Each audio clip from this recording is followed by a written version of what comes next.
पिछले वीडियो में आपने जाना था कि भगवान कृष्ण के पुत्र प्रद्युम्न के रूप में कामदेव ने अवतार लिया था। अगर आप ये जानना चाहते हैं कि कामदेव को क्यों लेना पड़ा था प्रद्युम्न के रूप में अवतार, तो वीडियो का लिंक आपको डिस्क्रिप्शन में मिल जाएगा। इससे पहले असुर राज शंबरासुर ने यह प्रतिज्ञा ली थी कि जिस प्रकार कृष्ण ने मेरे पुत्र मायासुर का वध किया है, उसी प्रकार मैं भी कृष्ण के पुत्र प्रद्युम्न का वध करूंगा, और जिस प्रकार मुझे पुत्र वियोग में तड़पना पड़ रहा है, उसी प्रकार कृष्ण को भी पुत्र वियोग में तड़पना पड़ेगा। तो कहा जाता है कि जैसा पिता वैसा पुत्र। जी हाँ, तो भगवान कृष्ण की तरह ही उनके पुत्र प्रद्युम्न का भी जो बचपन था वो कम जोखिम भरा नहीं था। तो ये भगवान कृष्ण के पुत्र का बचपन किस प्रकार बीता और इस प्रकार उन्हें अपने बचपन में कठिनाइयों का सामना करना पड़ा, जानने के लिए वीडियो में मेरे साथ अंत तक बने रहिए। मेरा नाम है सिद्धार्थ कृष्णन और मैं आप सभी का स्वागत करता हूँ आपके यूट्यूब चैनल कृष्णा स्टोरीज में। श्री कृष्ण और माता रुक्मिणी के यहाँ पर पुत्र का जन्म हुआ, जिसका नाम प्रद्युम्न रखा गया। पूरे द्वारका में खुशी की लहर थी, परंतु ये खुशी की लहर द्वारका में ज्यादा दिन तक नहीं रह सकी, क्योंकि शंबरासुर इंतजार कर रहा था कि कब श्री कृष्ण के पुत्र का जन्म हो और वह उसका वध करे।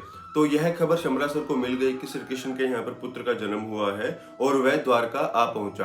वह द्वारका तो आ गया, परंतु माता रुक्मिणी के कक्ष में जहाँ पर प्रद्युम्न था, वहां पे उसको प्रवेश कैसे मिलेगा, उसके सामने एक बड़ा सवाल था। तो उसने महल में प्रवेश करने के लिए एक सिपाही का वेश धारण किया और वह महल में प्रवेश कर गया। उसके बाद महल में तो प्रवेश कर गया, परंतु माता रुक्मिणी के पास, प्रद्युम्न के पास वो कैसे पहुंचे? ये हम सबको पता है कि शंबरासुर एक मायावी राक्षस था। तो उसने सत्यभामा का वेश धारण किया और वह आसानी से माता रुक्मिणी के कक्ष में आ गया, जहां पर प्रद्युम्न सो रहे थे। तो इस प्रकार शंबरासुर सत्यभामा का वेश धारण करके आसानी से माता रुक्मिणी के पास से प्रद्युम्न को लेकर आ सका। तो इस प्रकार शंबरासुर बालक प्रद्युम्न को लेकर द्वारका से दूर चला गया और वह अपनी प्रतिज्ञा पूर्ण करने के लिए बालक प्रद्युम्न का वध करने ही वाला था। तब भगवान कृष्ण ने वहां पर नारद जी को भेजा। नारद जी शंबरासुर के पास गए और बोले कि हे असुरराज, तुम इस बालक की हत्या का पाप अपने सर पर क्यों लेते हो? तुम इसे किसी जंगल में फेंक दो तो इसे जंगली जानवर खा जाएंगे, या फिर नीचे आप इसको समुद्र में भी फेंक सकते हो। तो शंबरासुर को यह बात सही लगी और उसने बालक प्रद्युम्न को समुद्र में फेंक दिया। तो कहा जाता है, जाको राखे साइया मार सके ना कोई। तो ये तो स्वयं भगवान कृष्ण श्री हरि के पुत्र थे प्रद्युम्न, इनको कौन मार सकता है?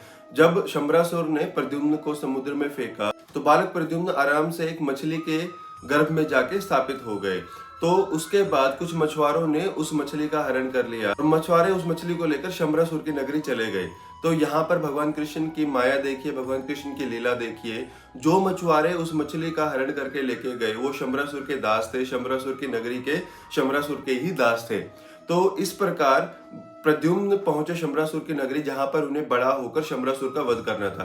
ये सारी भगवान कृष्ण की लीला ही थी। इस प्रकार शंबरासुर ने प्रद्युम्न का हरण किया, उसके बाद उसको समुद्र में फेंका। उसके बाद शंबरासुर के दास ही उस मछली को लेके गए और इसके बाद प्रद्युम्न बड़े होकर शंबरासुर का वहां पर वध भी करेंगे। तो जो मछुआरा उस मछली को पकड़ के लेके गया था, तो वह मछुआरा और उसकी पत्नी भानुमति जो है संतानहीन दंपत्ति थे। तो जब मछुआरे ने उस मछली को पकाने के लिए काटा तो उसके अंदर एक बालक मिला। तो वह दंपत्ति भानुमति और उसका पति भगवान विष्णु के भक्त थे और उन्होंने बालक को उस मछली में पाया और वे बहुत खुश हो गए कि भगवान विष्णु ने हमें एक पुत्र दिया है। भानुमति ने शंबरासुर को यह बताया कि उन्हें पुत्र की प्राप्ति हुई है, परंतु उन्होंने शंबरासुर को यह नहीं बताया कि यह पुत्र उन्हें किस प्रकार मिला। तो यह डर था कि अगर उन्होंने शंबरासुर को या किसी को भी ये बताया कि यह पुत्र उन्हें किस प्रकार मिला है, तो यह पुत्र दोबारा से उनसे छीना जा सकता है। उन्होंने सिर्फ लोगों को ये बताया कि उनके यहाँ पर पुत्र का जन्म हुआ है, ये नहीं बताया कि वह पुत्र उनको किस प्रकार मिला है। आगे जाकर भानुमति ने ही प्रद्युम्न का पालन पोषण किया और उसको बड़ा किया।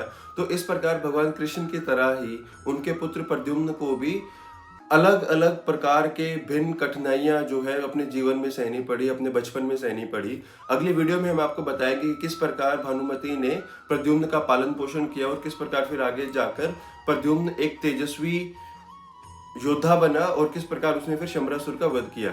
आशा करते हैं आपको ये वीडियो पसंद आया होगा। भगवान के बारे में जानना और दूसरे लोगों को बताना भी भक्ति है।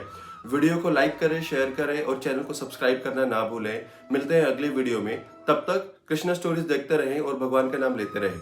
जय श्री कृष्ण, हर हर महादेव।